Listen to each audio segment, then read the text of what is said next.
बंधु जयराम जी की अपनों से अपनी बात में स्वागत है। मैं हूँ डॉक्टर संजय पाटीदार। ईरान और अमेरिका की दूसरी किस्त का युद्ध प्रारंभ हो रहा है। दूसरी किस्त का, पहली किस्त जून 25 में हुई, 10 दिनों तक युद्ध चला और 10 दिनों तक युद्ध चलने के बाद उसके दशा बिगाड़ने का प्रयास हुआ, जो हो नहीं पाया।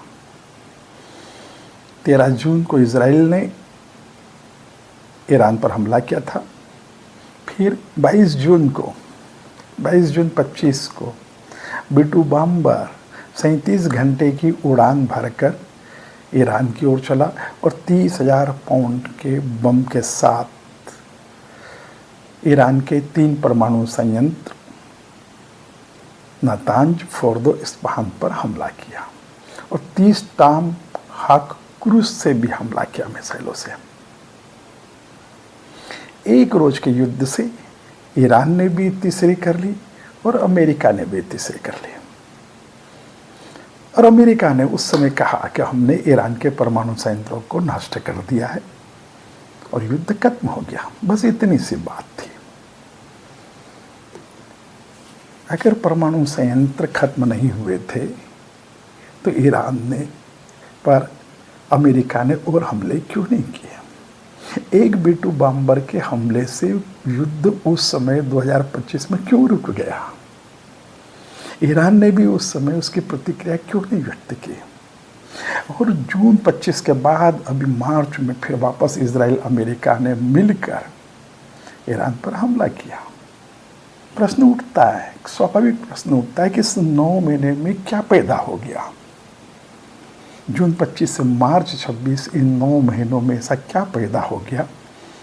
कितना क्रूरतम भीषण युद्ध अमेरिका और इजराइल के साथ खाड़ी देश, 12 खाड़ी देशों को भी युद्ध लड़ना पड़ रहा है। पूरे खाड़ी देशों को युद्ध में क्यों झोंक दिया?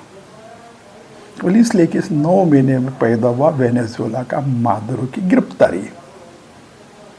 जनवरी 26 में वेनेजुएला के राष्ट्रपति को पत्नी सहित अमेरिका ने गिरफ्तार कर लिया। बस यही से वापस खेल दूसरी किस्त की पटकथा लिखी गई युद्ध की। क्योंकि वेनेजुएला विश्व में सबसे ज़्यादा तेल उत्पादक देश, पहला देश वेनेजुएला है, जो करीब 18 से 19% तेल का भंडार है। दूसरा नंबर पर सऊदी अरब है, जो अमेरिका का साथी कह सकते हैं, और तीसरे नंबर पर इराक है। अमेरिका के राष्ट्रपति ट्रंप महोदय ने कहा था कि हम तेल से बहुत पैसे बनाएंगे, सारा खेल तेल से पैसे बनाने का है। और परमाणु युद्ध का होता तो साउथ कोरिया का किम जोंग सबसे बड़ा तानाशाह है। परंतु एक कारण हो सकता है, युद्ध का एक कारण नहीं होता, छोटे मोटे कई कारणों के, पर मुख्य कारण तेल का है। अगर वेनेजुएला की गिरफ्तारी हुई उसके बाद भी ही इस मार्च के युद्ध की पटकथा लिखी गई।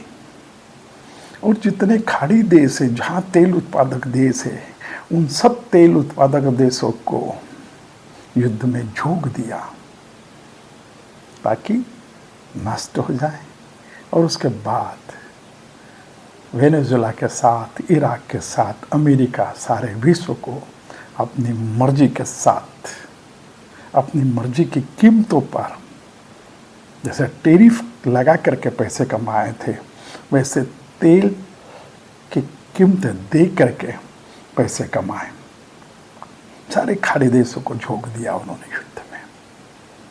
तेल का शुद्ध रूप से ये व्यवसाय के लिए किया गया युद्ध प्रथम दृष्टि में लगता है। तेल जो नरमी पैदा करता है, जो सूथिंग का काम करता है, पर इस युद्ध ने पूरे देश के बीच कर्कशता पैदा कर दिया। बहुत बहुत धन्यवाद, बहुत बहुत आभार।